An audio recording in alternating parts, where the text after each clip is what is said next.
Assalamualaikum warahmatullahi wabarakatuh. Waalaikumsalam warahmatullahi wabarakatuh. Bismillahirrahmanirrahim.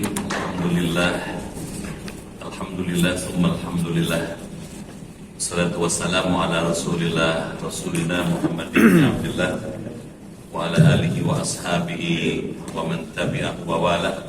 La haula wa la quwata illa billah, amma ba'd. Yang terhormat Ketua DKM Masjid Al-Kautsar serta pengurus Masjid Al-Kautsar, pengurus Yayasan Masjid Al-Kautsar, Bapak Ibu hadirin dan hadirat sekalian, keluarga besar Masjid Al-Kautsar yang dimuliakan dan dirahmati Allah Subhanahu wa taala. Awali kaji kita malam ini, marilah dengan seksama kita manjatkan doa. Yang pertama, semoga Bapak Ibu yang hadir dalam majelis ilmu malam ini beserta keluarga di rumah selalu dalam perlindungan Allah Subhanahu wa taala. Diberi kesehatan, keimanan, ketakwaan, keberkahan, kemajuan, kebahagiaan lahir batin, dijauhkan dari wabah, penyakit, malapetaka, teror, kejahatan dan lain-lain. Yang kedua, kita berdoa buat keluarga besar Al-Kautsar yang hari ini sedang sakit. Keluarga Bapak Ibu barangkali ada yang sakit, kita doakan Allah angkat penyakitnya, Allah kembalikan kesehatannya sehingga dapat kembali aktif sebagaimana sedia kala. Tidak lupa kita mendoakan kerabat, andai tolan, orang tua yang telah berpulang ke rahmatullah. Semoga Allah muliakan tempatnya di alam barzakh. Mengantarkan doa itu, marilah kita bacakan ummul Quran Al-Fatihah.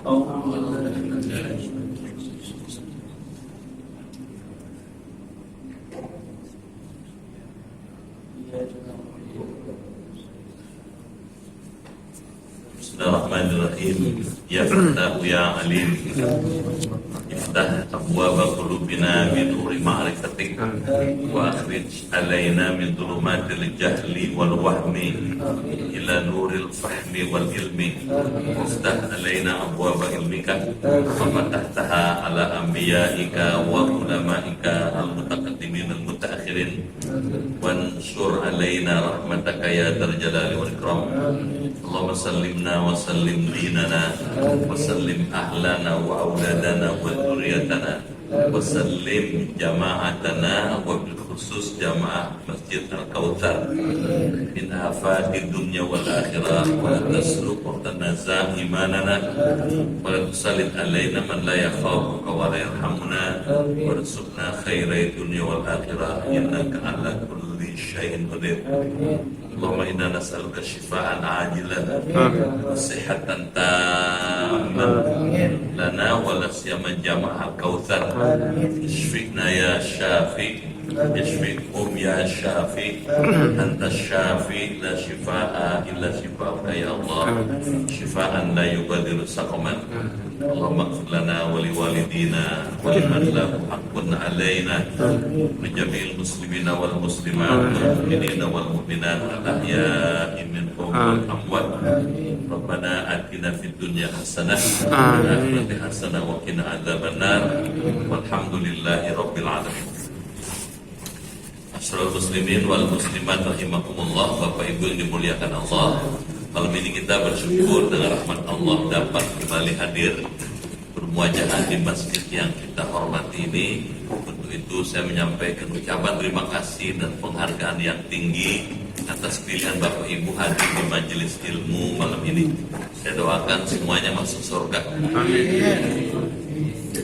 Badannya sehat, umurnya panjang, imannya kuat, ibadahnya giat, rezekinya luas, hidupnya berkah, usahanya maju, anaknya soleh, keluarganya sakinah, bisa husnul khotimah.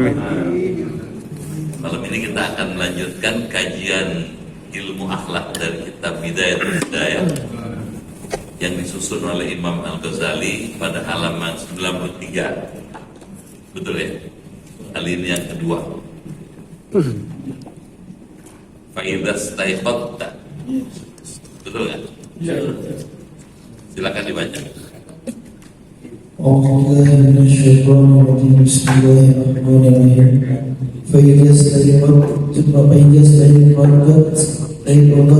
فارجع إلى ما ورثتك أولا وداوم على هذا الترتيب بقية عمرك فإن شقت عليك المداومة فاصبر صبر المريض على مرارة الدواء انتظار للشفاء وتفكر في قصر عمرك وإن عشت مثلا 100 سنة فهي قليلة بالإضافة إلى مقامك في الدار الآخرة وهي أبد الآباد وتأمل أنك كيف تتحمل المشقة والذل في طلب الدنيا شهرا أو سنة رجاء أن تستريح بها 20 سنة مثلا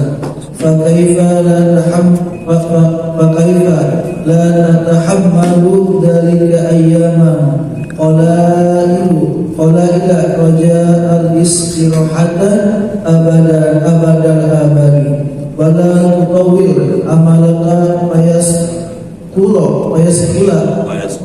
فيسكل عليك عملك وقد قرب الموت وقل في نفسك إني أتحمل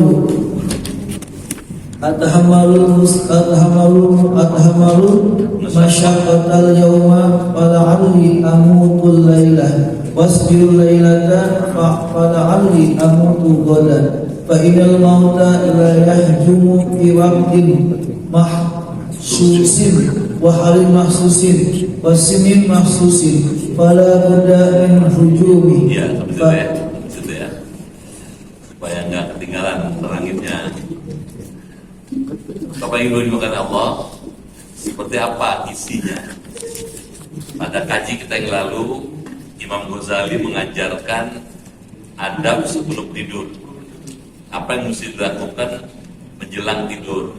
Sebelum tidur apa yang mesti kita lakukan? Ya, menghadapkan wajah ke arah kiblat, meletakkan iga kanan di sebelah bawah, membaca sejumlah ayat Quran, bahkan diajarkan membaca Al-Ikhlas, Al-Falaq, An-Nas, Tabarok, ayat kursi. Nah, sekarang apa yang mesti dilakukan setelah bangun tidur? Jadi tertib sekali itu Imam Ghazali. Wa idzas taqaita fa idzas taiqatta, mestinya. Maka apabila engkau sudah bangun dari tidur, itu mesti dibetulin tuh, ya. Fa idzas taiqatta, apabila Anda sudah bangun dari tidur Anda, farji', maka kembalilah ila ma arraftuka, kepada membaca doa yang telah aku berikan atau beritahukan kepadamu. Awalan, yang pertama, wadawim ala hadza tertib, dan tekunilah katanya menurut ketertiban ini, baqiyata umrika, pada sisi umurmu, pada sisa umurmu. Kita ini sekarang sedang menjalani sisa umur ini, sedang menjalani sisa umur. Kapan selesai kita nggak tahu. Bisa masih lama, bisa masih sedang, bisa masih tinggal besok, nggak tahu kita. Kita sedang menjalani sisa umur katanya. Fa in syaqqat alaikal mudawamah, maka jika berat kepadamu menekuninya, fasbir, maka bersabarlah. Sobrol marid, seperti sabarnya orang yang sakit. Alam murarati dawa, kepada merasakan pahitnya minum obat. Intidaran lisyifa, karena menunggu sembuhnya sakitnya. Jadi agar setelah bangun tidur,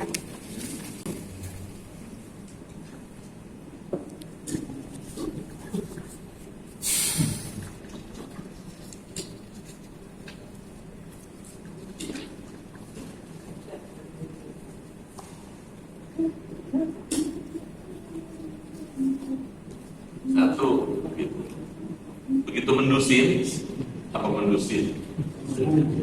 Hah? Bangun ya, lilir. Bangun dari tidur, wake up. Berdoalah pada Allah Subhanahu wa ta'ala. Doa katanya. Pertanyaannya, doanya apa? Gitu. Yang disebut di situ oleh Imam Ghazali. Kita kemudian melihat sejumlah hadis Rasulullah. Kalau bangun tidur, ucapan yang paling bagus, hamdalah.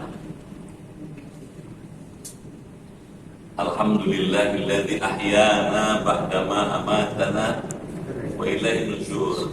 Segala puji bagi Allah yang telah menghidupkan kami setelah mewafatkan kami. Kepadanya lah semuanya akan kembali. Kenapa? Tidur itu adalah sebagian dari kematian. Karena ketika orang tidur, ruhnya itu diangkat ke langit. Kalau ajalnya belum tiba, dikembalikan ruhnya itu. Ketika ruh dikembalikan di jasadnya, mendusin, bangun. Ada yang ditahan ruhnya itu. Begitu ditahan, besok pagi nggak bangun lagi dia. Lewat. Makanya begitu bisa mendusin, alhamdulillah. Nanti ahyana ba'dama amatana wa ilaihi nusyur. Itu bagus sekali tuh, ya, memuji Allah, merespon ya nikmat yang barusan diterima. Para ahli kemudian menjelaskan bahwa kalau sudah mengucapkan hamdalah, biasanya ada dua bisikan. Bisikan pertama datang dari malaikat, buruan bangun, cepat sholat, gitu. Berjamaah di masjid sholat subuh, gitu. Malaikat. Setan bilang baru juga ajan. Belum ada orang di masjid, baru mau ajan doang, mau merebut. Nah, mereka berjamaah sholat di masjid, pahalanya besar, gitu kata malaikat. Mau melihat subuh tuh pahalanya besar. Setan bilang gerimis no di luar. Mana begitu? Muncul malas gitu. Nah, dalam kitab lain dikatakan kalau kita muncul rasa malas, segan bangun, ogah-ogahan bangun, lawan itu gitu. Baca kalimat tauhid.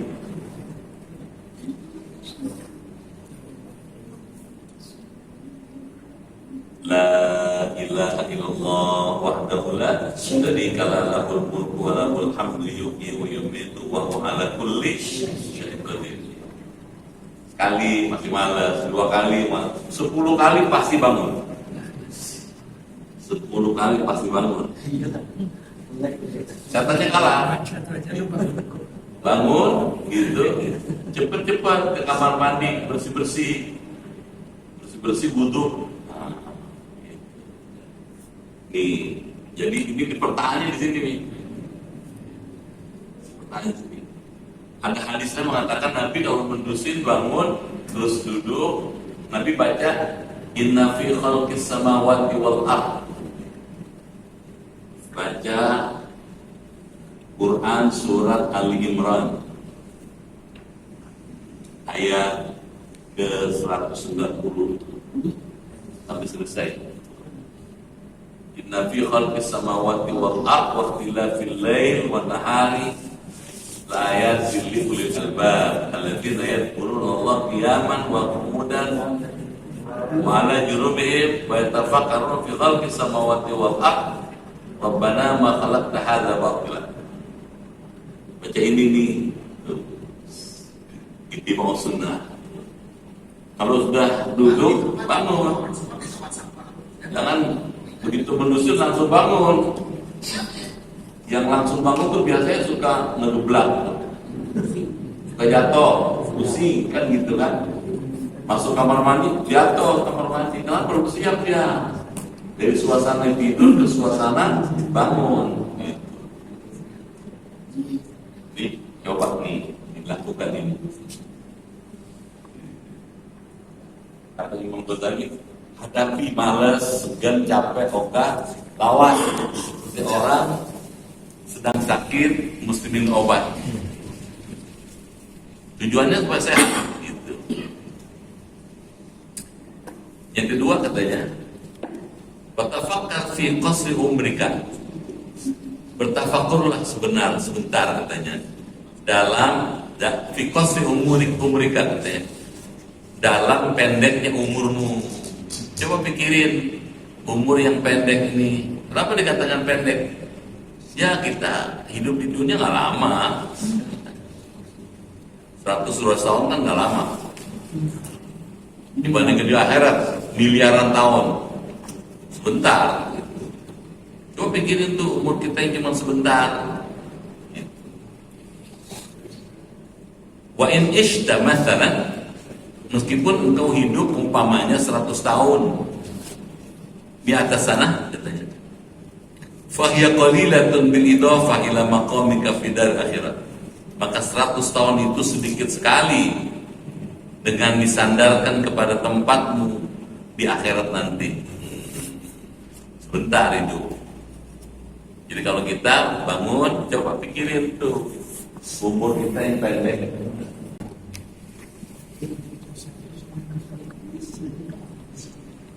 Pikirkan umur yang pendek, yang singkat. Dikatakan singkat kenapa dibandingkan akhirat? Gimana ngitungnya? Misalnya nih, kita umur 100 tahun. Akhirat tidak teringat bukan? Diam aja nih. Dunia 100 tahun. Akhirat tidak teringat. 100 dibagi tidak teringat 0. 0, panjang 0 itu 0. Artinya apa? Hidup di dunia dibandingkan akhirat tidak bermakna. Tidak bermakna itu tidak signifikan. Bagaimana hidup ini bermakna? Supaya hidup bermakna jangan 0 dong. Betul? Ya. Supaya tidak 0, 1. Supaya 1 ada syaratnya nih. Hidup di dunia yang 100 tahun mesti dirubah jadi tidak teringat. Bener kan? Tidak teringat dia bagi kita 1. Ini signifikan, bermakna gitu. Bagaimana supaya hidup cuma 100 tahun tapi bermakna, ya, nilainya tidak terhingga gitu. Syaratnya apa? Ikuti Nabi. Inna salati, ada kan?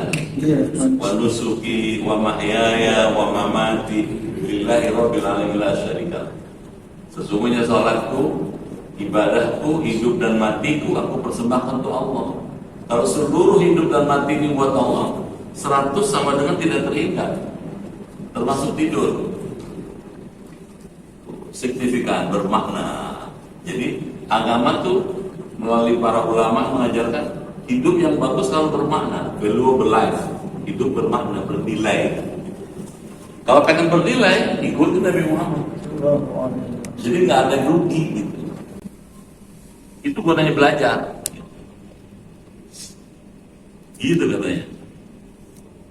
Jadi kata Imam Ghazali, Anda hidup 100 tahun di dunia, qalilah, sedikit. Biridhafa ila maqamika fi dar akhirat. Dibandingkan dengan hidup di akhirat, nggak ada apa-apanya. Satu hari akhirat 1000 tahun di dunia. Jadi kita kalau hidup 100 tahun belum ada satu hari aja di sono.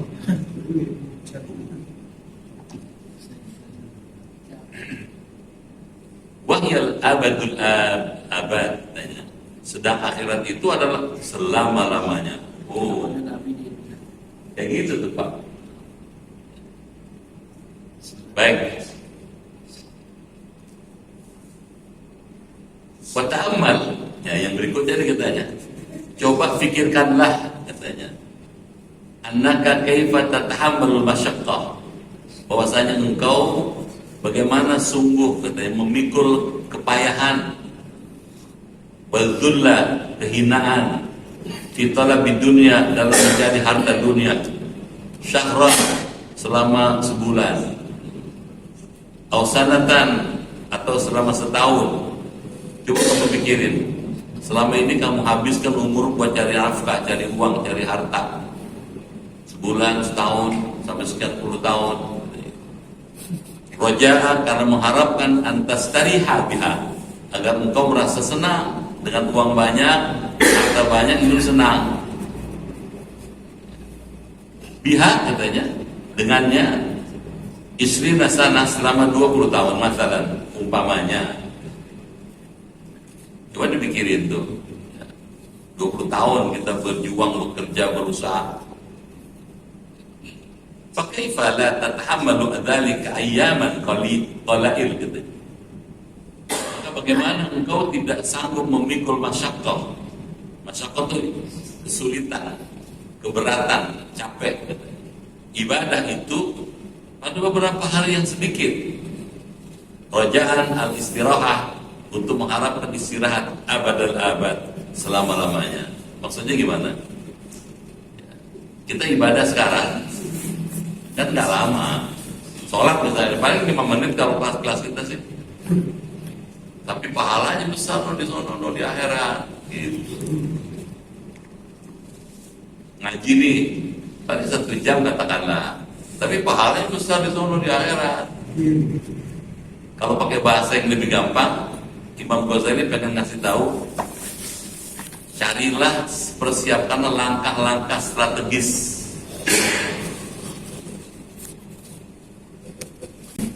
Tiga nih, siapkan langkah-langkah strategis. Langkah-langkah yang bisa mencapai tujuan. Apa langkah strategisnya? Cari amal yang sedikit modal tapi gede untungnya. Gimana? Iya. Amal yang sedikit modal tapi besar labanya, untungnya. Tuh, modalnya sedikit tapi untungnya besar. Cari yang gitu. Bisa tangkap nggak? Jadi Imam Ghazali nggak ngasih begini. Kita suruh mikir. Pintar Imam Ghazali. Kita dikasih keleluasan mengkreasi amal strategis. Cari yang amalnya sedikit tapi untungnya besar. Bangun tidur apa tahajud. Seperti tahajud.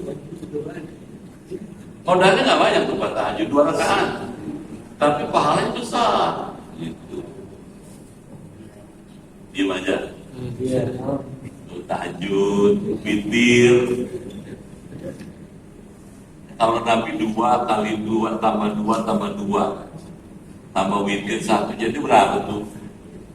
11. Strategis tuh, luar biasa. Modal nggak banyak. Katakanlah dari jam 4 lah, setengah 4 ya, setengah 4 sampai jam 4.30 berapa tuh subuh? 4.39. 4.39, ya, 4.39. Dari jam 4 sampai 4.39 kan 39 menit. Ya. Bapak bisa bikin nih 2. Bisa kan? Bisa. Sabihis halataka 2 rakaat salam. Bisa kan? Ya. Wasamsi walaili 2, 4 udah. Wadduha ala nasrah 2, 6. Nggak sampai 7 menit, nggak pakai 10-15 menit. Watini inanzal 8. Ya kan? Ijazul wal andiyati 2, 10. Witir 1, 11. Modalnya dikit, untungnya gede nih. Apalagi sudah, maaf ya Pak, tambah umur, mesti cari amal yang modalnya dikit, untungnya gede. Iya, kan tenaga kalau makin tambah umur kan Udah nggak kayak dulu, ya kan? Kepala 6, kepala 7 udah nggak kayak dulu. Dulu kepala 3, kepala 4, oh masih gesit. Gitu. Sekarang kita cari amal yang pengorbanannya dikit, untungnya gede. Ini mau sunnah itu sunnah Nabi. Ya orang-orang kepala 5, 6, 7, kepala 4. Kata Nabi orang umur 40 tahun itu batas tuh. Idza jawazal abdu arba'ina sana, siapa orang umurnya sudah 40 tahun, ternyata amal solehnya tidak lebih banyak dibandingkan amal salahnya, falyatajahaz ilan nar, siap-siap masuk nar. Jadi umur 40 tuh. Kalau umur 40 tahun gitu, nggak mau berubah, nggak ada lebih bagus amal solehnya, siap-siap aja dah. Digoreng. Iya, Nabi itu ngasih tahu. Bukan berarti umur kepala 3. Masih lama kata gua. Jangan salah, ada orang umur kepala 3 meninggal. Ada kepala 2 meninggal. Ada mahasiswa umur 21 lagi bikin skripsi meninggal. Jadi kalau gitu gimana? Cari langkah strategis nih. Kayak gini-gini nih bangun tidur. Gitu.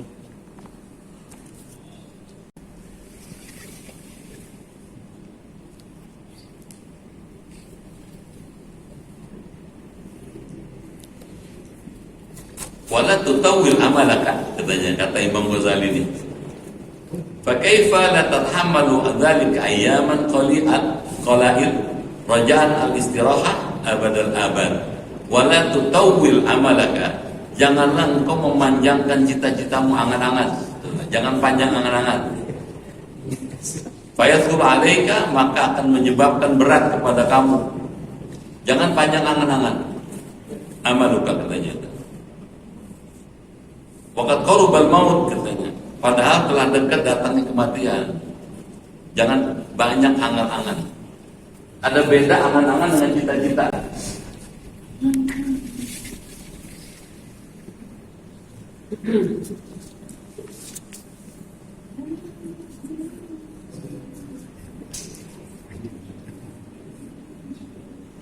Jangan banyak angan-angan.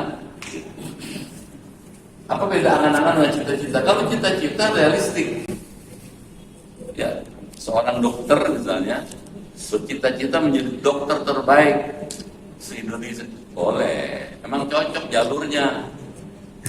Setengah nggak? Ya. Dokter kepengen jadi dokter terbaik se-DKI misalnya, cocok, emang jalurnya dia. Tuh cita-cita boleh, setinggi langit boleh. Kalau angan-angan jangan.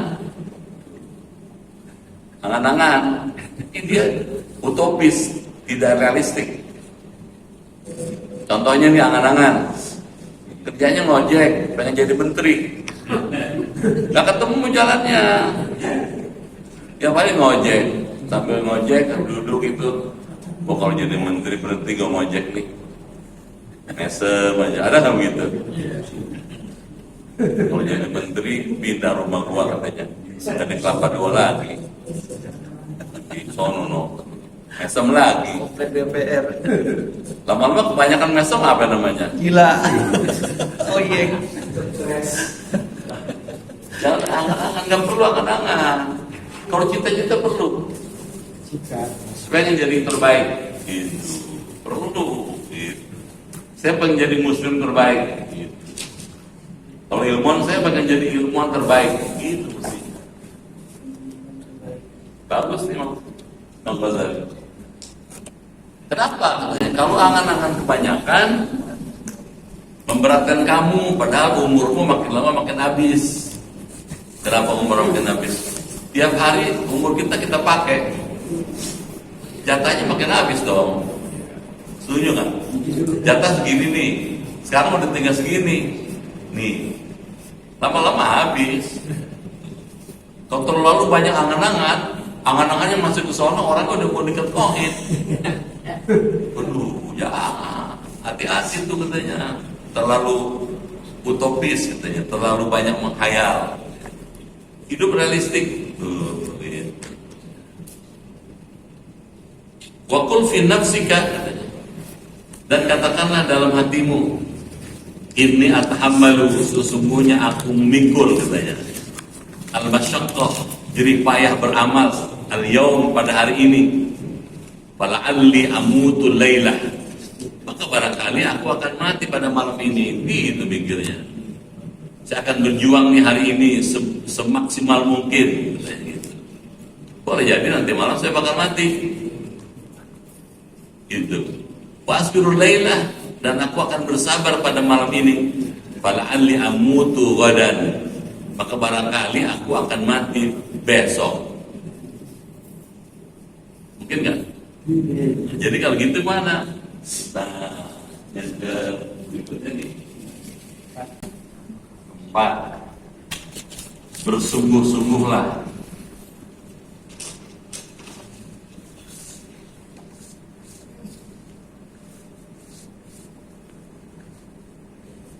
Bersungguh-sungguh dalam beramal, gitu. Karena waktu terbatas, waktu hidup di dunia terbatas.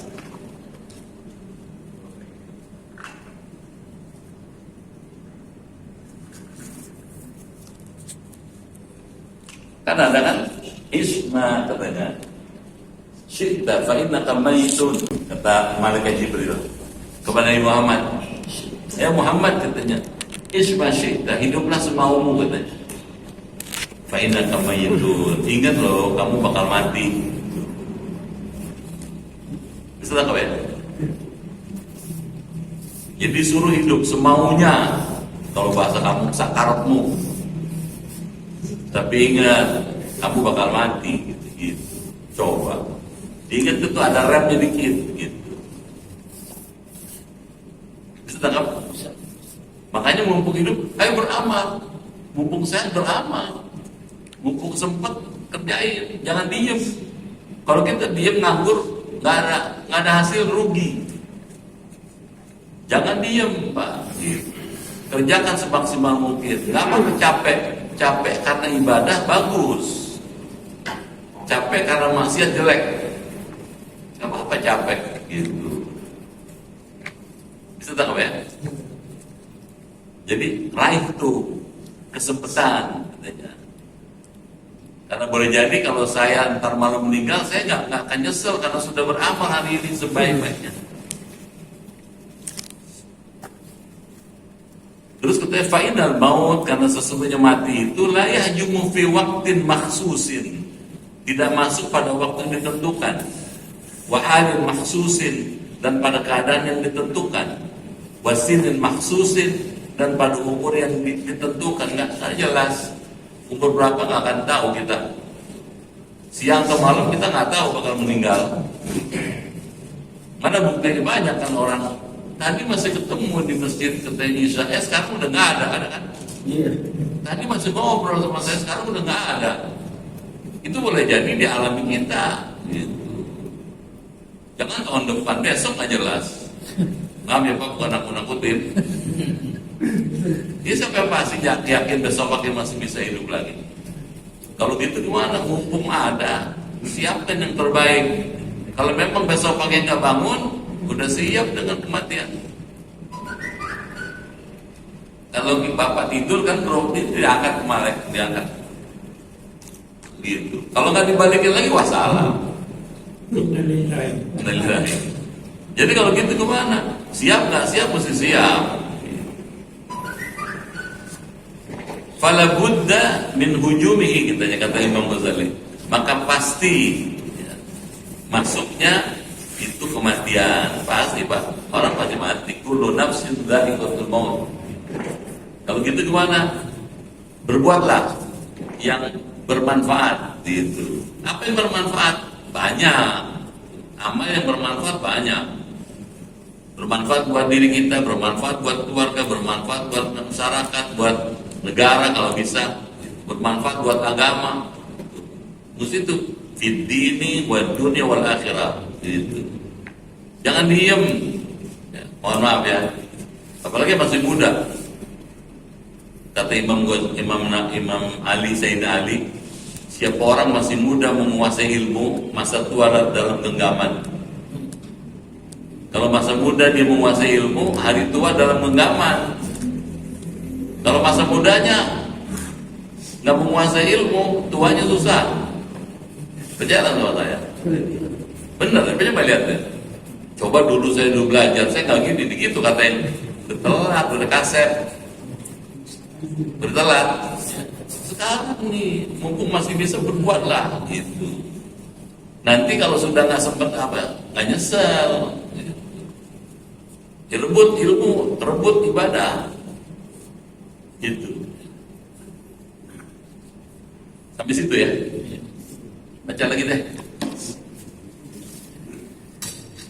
فالاستعداد له أولى من الاستعداد للدنيا وأنت تعلم أنك لا تبقى فيها إلا مدة يسيرة وعله لم يبقى من أجلك إلا يوم واحد أو نفس واحد فقدر هذا بقلبك كل يوم وكلف نفسك صبر على طاعة الله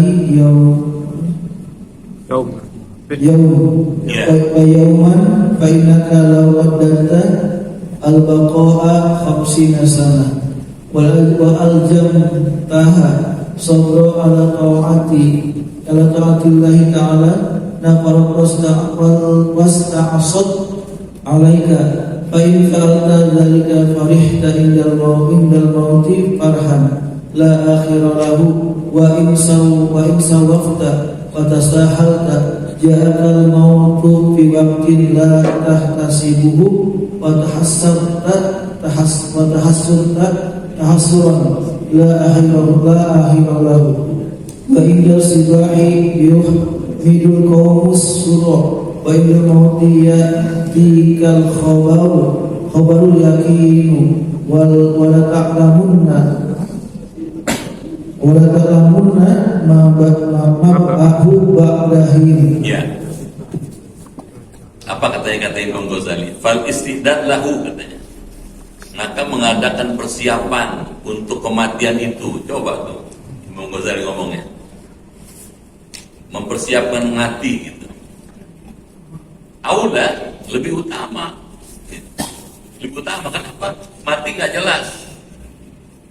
Bisa ntar malam, bisa besok pagi, bisa lusa, bisa tahun depan, bisa 10 tahun lagi. Karena nggak jelas, mempersiapkan datangnya mati itu lebih utama katanya.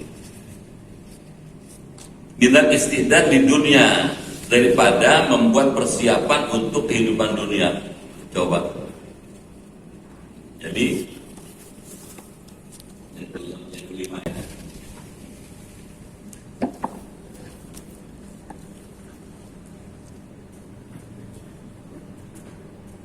Diri menghadapi kematian ini lebih utama dibandingkan persiapan dunia.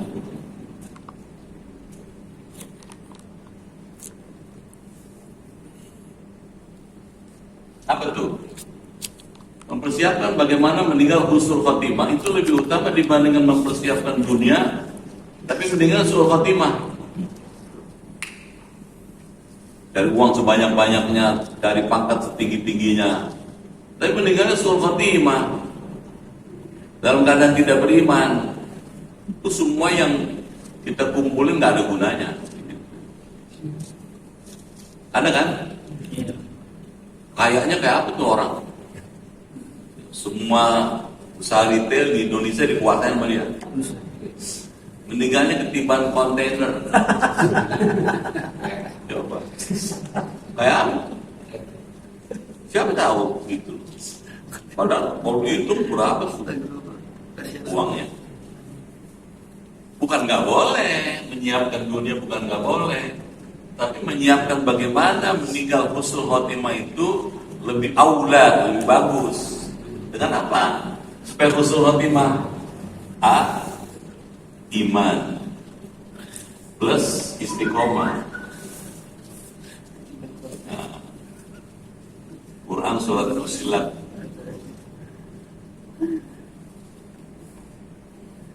ini bagaimana tuh meninggal husnul khotimah? Iman biar bagus, hidup istiqomah.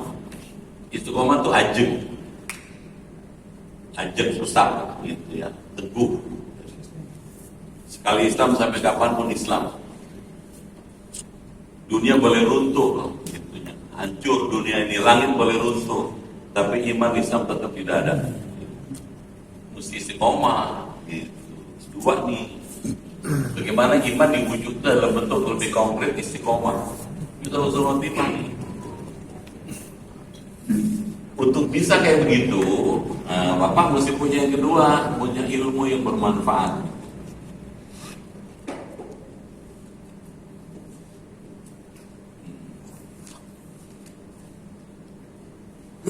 Kayak ilmu bermanfaat ukurannya apa? Gitu. Ilmu disebut bermanfaat kalau punya 3 ukuran. Bermanfaat buat dini, buat dunia wal akhirat, buat kehidupan dunia, buat agama, buat akhirat. Cari ilmu Pak. Jangan merasa hebat. Jangan. Berapa hebat-hebatan kalau nggak punya ilmu? Jadi itu orang. Jadi gimana? Kuasai ilmu.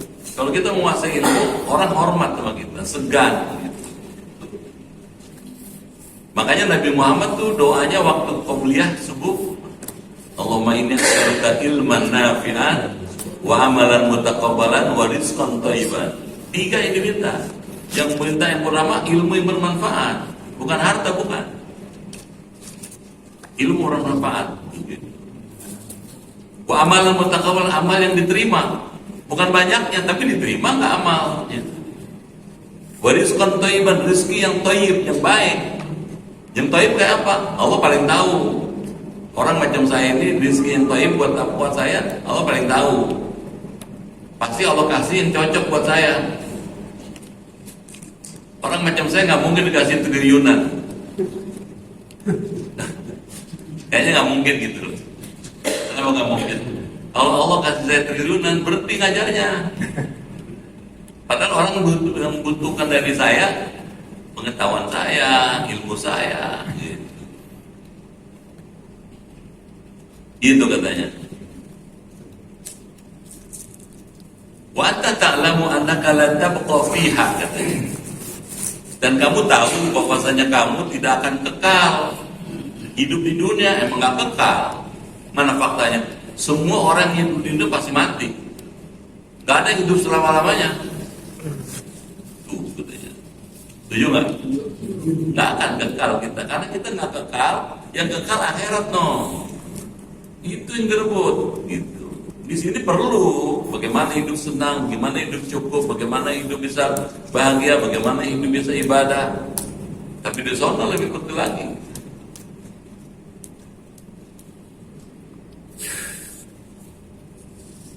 Wa anta ta'lamu annaka la tabqa fiha illa muddatun yasirah, katanya.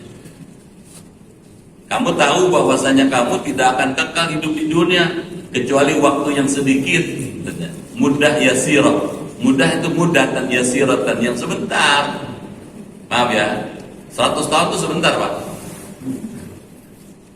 Dibandingkan akhirat, kan udah dihitung tadi. 100 dibandingkan tidak terhingga nggak ada maknanya.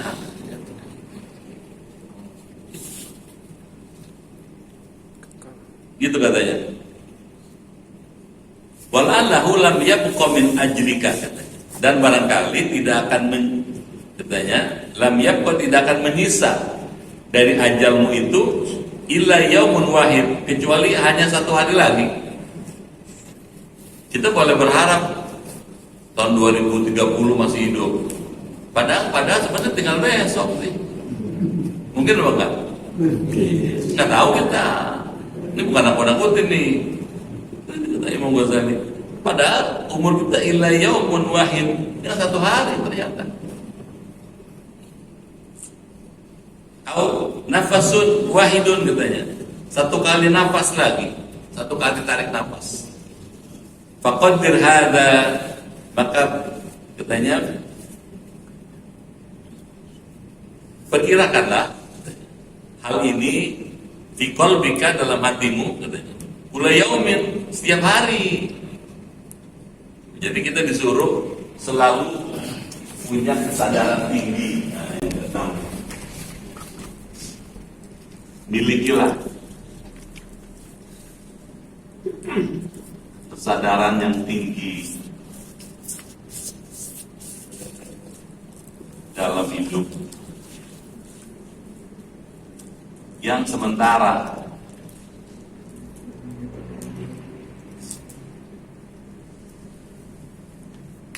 Sementara hidup ini katanya, punya kesadaran, jangan buang umur. Emang ada orang buang umur? Ada. Semalaman begadang cuma main gaple doang. Buang umur tuh, habis umur, gak ada faedahnya, sia-sia dong. Manfaatkan malam buat istirahat, ujung malam buat dekat pada Allah. Gitu. Jadi begadang-begadang itu termasuk orang bagus tuh. Saya termasuk yang tidak sepaham tuh. Ojo turu sore-sore, ada kan gitu. Jangan tidur sore-sore katanya gitu. Yang bagus sampai Isya kayak Nabi, istirahat. Orang masih tidur udah bangun. Orang masih terlelap tidur, kita udah bangun. Nabi tuh istrinya belum bangun, Nabi sudah bangun, udah sujud aja Nabi tuh. Siti Aisyah belum bangun, Nabi sudah sujud. Subhanallah. Gitu katanya. Wa kallif nafsaka, dan bebanilah nafsumu katanya. As-sabra, supaya sabar. Coba jiwamu dibawa sabar katanya. Ala ta'atillah yauman fa yauman. Taat kepada Allah hari demi hari. Jadi bawa hati kita ini sabar. Kata Imam Ghazali. Kembali. Itu ya.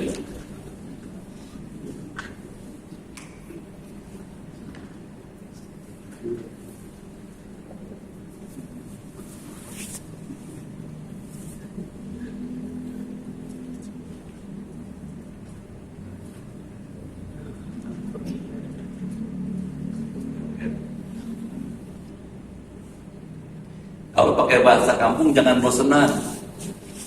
Ya, ngaji gitu-gitu aja katanya. Udah tahu udah ngaji begitu tuh bosenan namanya. Sholat gitu-gitu aja katanya. Subuh begitu, asar, maghrib, isya sama aja. Memang sama. Bedanya di mana? Pada surat yang bedanya, peluangnya. Kenapa sholat itu sama aja bacaannya? Itu isi takrir, penegasan. Bapak kan lihat kan, subuh, zuhur, asar, maghrib, isya bacanya sama. Yang beda cuma suratnya doang. Gitu.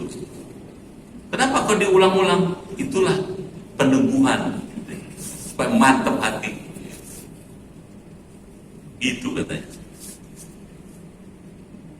Jadi sabar, tekunin aja, ntar juga nyampe.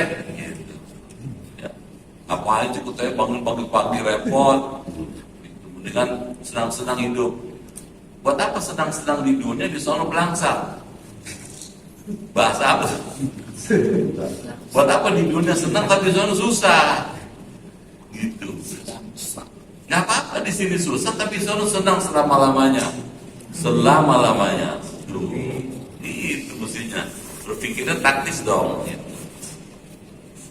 Fa innaka law qaddartal baqa, karena sesungguhnya engkau jikalau katanya memastikan akan tetap hidup khamsina sana selama 50 tahun katanya. Wal zaman ha as-sabr, dan mewajibkan engkau kepada nafsumu supaya bersabar ala taatillah, dalam beribadah kepada Allah. Nafarat katanya, maka tentu kabur nafsumu itu. Nah, jadi musuh kita itu hawa nafsu. Nah, dikasih tahu tuh sama Imam Ghazali. 8 ya. 8. Kalahkan musuh.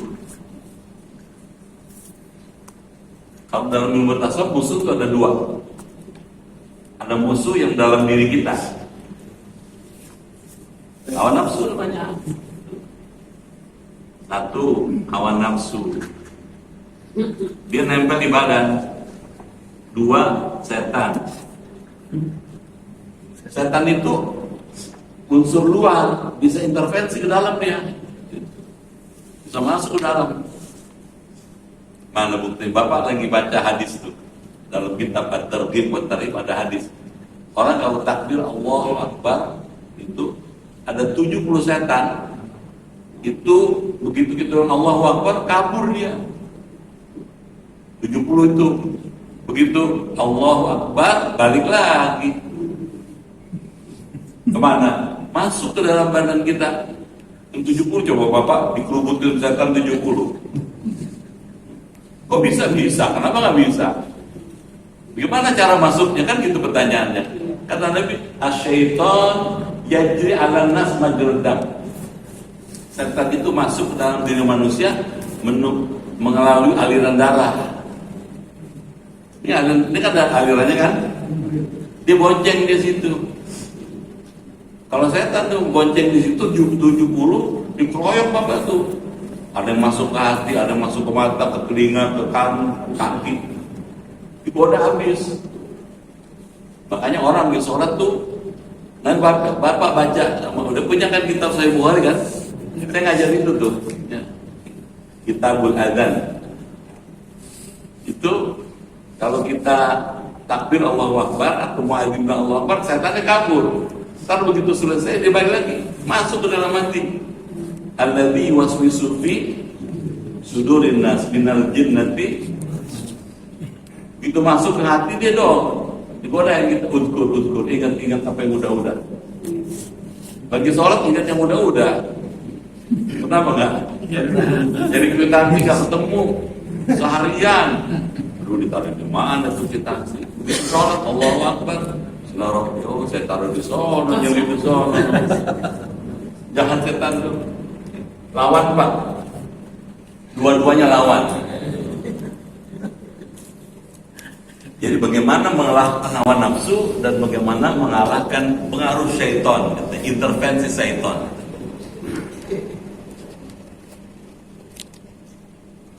Nafarat buat katanya, wastasat katanya. Maka tentu kabur nafsu itu. Ya kalau kita bisa mengatasi hawa nafsu, nafsunya bisa kita kendalikan maksudnya. Dan membangkang kepada kamu katanya. Fa'in fa'alta, maka jika engkau mengerjakan zalika demikian farihta, maka gembiralah engkau idal maut farhan, ketika mati dengan kegembiraan yang la ikhara lahu, enggak ada ujungnya. Jadi kalau kamu bisa, kalau bahasa kita, kalau kamu bisa mengalahkan pengaruh hawa nafsu dan bisa mengusir setan dari dirimu katanya, ntar kalau kamu meninggal kamu akan girang. Meninggalnya girang. Kan ada pak orang meninggal girang. Imam Abdul Qadir Jailani itu sebelum meninggal bilang, nanti besok hari Senin saya akan menghadap Allah. Pak muridnya bilang gitu. Terus muridnya nangis, muridnya, kenapa kamu nangis? Mestinya kamu girang dong. Guru kamu ketemu Allah. Bener Pak. Tadi Senin beliau sholat duha, sudah selesai sholat duha beliau berbaring wafat. Siap jadinya. Amin. Bisa nggak? Bisa Pak. Orang kalau sudah buka syafah, sudah dibuka hijab, sudah disingkap hijab itu bisa Pak. Sudah tahu dia apa yang bakal terjadi, sudah tahu. Orang mukasyafah itu bisa tahu sebelum diberitahu. Banyak kan? Saya pernah cerita sini kan. Saya mau berkunjung ke rumah seorang kiai yang ahli Quran, ahli tafsir. Saya nggak kasih tahu kalau saya datang. Saya datang ke rumah teman saya. Kata si teman saya itu jam 10 pagi di rumah di kota. Kata si teman katanya barusan aja kan dari sini. Kasih tahu kepada saya. Pak Ustaz besok datang kasih tahu, ditunggu di pondok. Pakai bahasa sono, ditunggu di pondok. Jangan enggak ya, udesir sayur asam sama ikan asin sama cobek-cobeknya katanya. Benar. Padahal saya nggak kasih tahu. Kalau beliau bisa tahu, itulah kelebihan orang yang diberikan Allah. Nah, kalau Imam Abdul Qadir Jailani udah bisa tahu kalau mau bakal meninggal. Benar. Terus kata apa katanya? Farihta indal maut farhan, la akhira lahu. Maka gembira engkau ketika mati dengan kegembiraan yang tiada habisnya. Oh, meninggal dalam keadaan girang. Kelihatan mau wajahnya tuh. Apa? Senang. Wajahnya meninggal senang. Semeringah. Wa in sawafta katanya. Dan jika engkau menunda-nunda amal, wa tasahalta dan menganggap enteng, menganggap gampang katanya, ja'akal maut, maka datang kepadamu kematian fi waktin, pada waktu la tahtasibuhu, yang tidak engkau menyangkanya, wa tahassarta, dan menyesali engkau, tahassuran, dengan menyesal, la akhira lahu, yang tidak ada akhirnya. Tuh, jangan nunda-nunda amal. Setuju nggak? Maaf ya Pak, jangan marah ya. Godaan dunia luar biasa Pak. Begitu dengar azan, baru juga azan. Zuhur jam 2 kan masih boleh, ada nggak? Ada. Bahaya tuh, mana bahayanya? Kalau kita nanti sholat jam 2 zuhur, 12:30 malaikat datang bilang apa Pak? Pulang kata malaikat, aduh saya belum lohor nih katanya, sholat dulu nggak bisa, udah habis jatahnya. Gimana? Jangan ditunda-tunda kata Imam Ghazali. Bagus tuh. Saya ingat tuh guru saya dulu ya, orang Jerman ya. Kata dia, was to heute und kannst wahrscheinlich nicht auf morgen. Apa yang dapat kamu kerjakan besok jangan kamu tunda, katanya. Lakukanlah sekarang. Kerjain sekarang. Apa yang bisa kamu kerjain sekarang, jangan ditunda. Besok urusannya lain lagi. Bener kan? Mumpung sehat, kerjain. Besok ada aja pinggang pegel, perut sakit, inilah aja di gang ibadah. Mumpung sehat, ambil, untuk kerjain. Amin ya. Wa inda sobah, bukan sibah nih, mesti betulin tuh. Jadi waktu pagi, wa inda sobah yuhmidul qaum as-surah katanya. Kaum-kaum memuji akan perjalanan taat. Wa indal maut, dan ketika mati, yatikal khobar, datanglah kepada kamu berita gembira. Al yakin, yang yakin katanya. Apa itu? Orang kalau to'atnya banyak, begitu mau meninggal, ada kabar gembira, malaikat yang ngasih tahu. Itu surat Fussilat. Sebelum kita meninggal, kalau kita punya iman dan istiqomah, sebelum meninggal malaikat bilang, la takhaf, la takhaf wa la tahzan, jangan takut, jangan khawatir, katanya gitu. Apa yang bakal kamu hadapi, kami ngurus. Apa yang bakal kamu tinggal, kami ngurus, katanya gitu kata malaikat. Wa absyiru bil jannah, dan dikasih lihat surga, katanya. Itu namanya al-khobar al-yakin, katanya. Berita gembira yang meyakinkan. Wala ta'lamunna, dan pasti akan kamu mengetahui mamba'ahu, katanya. Berita tersebut ba'dahin, sesudah habis umurmu, baru tahu gitu. Kalau udah habis umur, nyesel dong. Jangan sampai menyesal. Amin. Ya Rabbal. Ini dulu deh ya. Kalau kebanyakan nasihat susah ngamalinnya. Ini juga banyak sudah. Sampai nomor berapa ya? Tolong ditandain. Sampai halaman 96 baris yang paling bawah.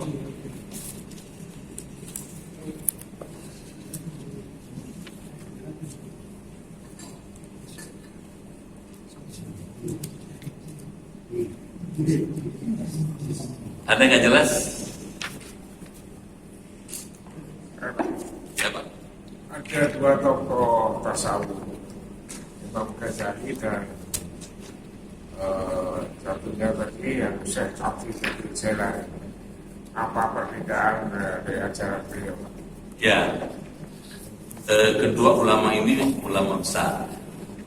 Imam Ghazali lebih pada pemikirannya, unggul dalam pemikiran, unggul dalam pikiran-pikiran sufismenya, tasawufnya. Sementara Imam Syekh Abdul Qadir Jailani unggul dalam amal, akhlak, perilaku, dan contoh teladan. Sama-sama penulis. Syekh Abdul Qadir juga penulis yang produktif, tapi dibandingkan Imam Ghazali lebih banyak tulisannya, lebih cenderung kepada intelektualitas gitu. Kalau Syekh Abdul Qadir lebih religiusitasnya lebih tinggi. Maka Syekh Abdul Qadir Jailani disebut Qutbur Rabbani, wali kutub, wali. Mbahnya tuh Syekh Abdul Qadir, mbahnya wali, biangnya. Jadi bisa diterima dengan akal dan bisa dipahami kalau beliau mau meninggal sudah tahu. Gitu. Imam Ghazali juga unggul, ya, bisa melihat malaikat, dan dalam banyak hal beliau unggul dalam pemikiran, ya, dalam tasawuf, pemikiran filsafat. Jadi beda Pak. Makanya Imam Ghazali tulisannya nih. Nanti kapan-kapan kalau ini kita belajar lagi tulisannya Syekh Abdul Qadir Jailani. Abdul Qadir Jailani juga banyak nulis soal-soal ilmu kalam. Dia menjelaskan tuh dalam kitabnya. Ya, ada firqah di dalam Islam itu.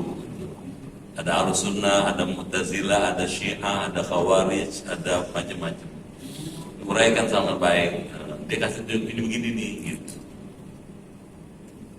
Tapi kalau dibandingin Imam Ghazali, lebih populer Imam Ghazali dalam hal tulisan, pemikiran. Dibaca orang, bukan cuma orang Islam, orang Barat juga baca.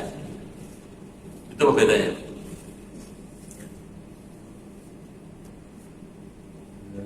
Bedanya adab dan etika. Ya. Adab, aturan, sunnah, sama etika. Ya. Adab lebih karena dorongan-dorongan sunnah dan Quran. Jadi adab tuh apa yang mesti dilakukan berdasarkan Quran dan sunnah Nabi. Kalau etika berdasarkan pertimbangan akal, filsafat, maka etika itu masuk filsafat. Kalau adab masuk akhlak. Akhlak ujungnya iman. Kalau etika ujungnya akal. Dua hal yang beda. Yang sekarang lagi ramai kan orang dianggap melanggar etika, bukan melanggar adab. Yang lagi ramai akal, berdasarkan akal.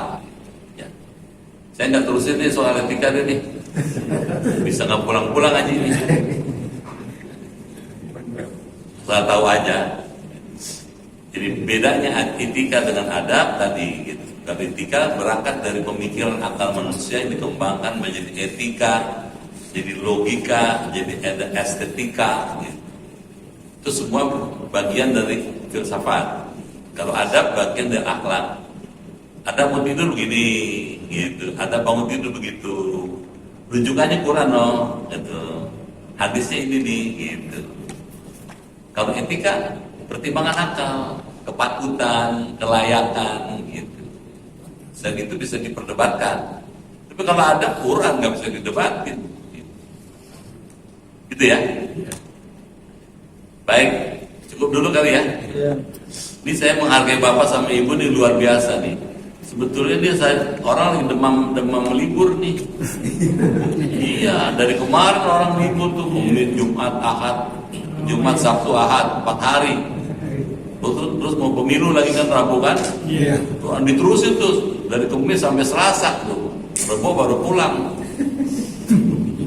Tapi bapak hebat nih, ibu-ibu orang Al-Fauzan ngaji, paling gede sekali nih. Begitu nggak hujan lagi. Al-Fatihah.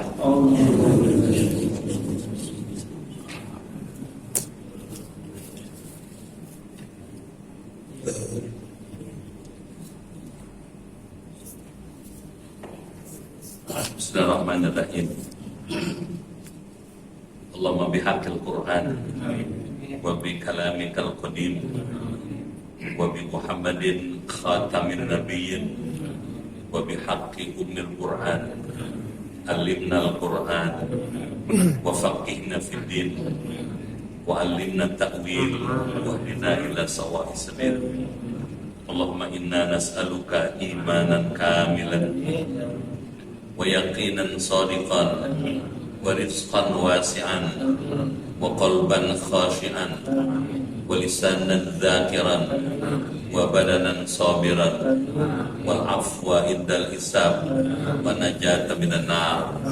Allahumma akhtim lana bi husnil khatimah wa la takhtim alaina bi su'il khatimah. Rabbana atina fid dunya hasanah wa fil akhirati hasanah wa qina adzabannar.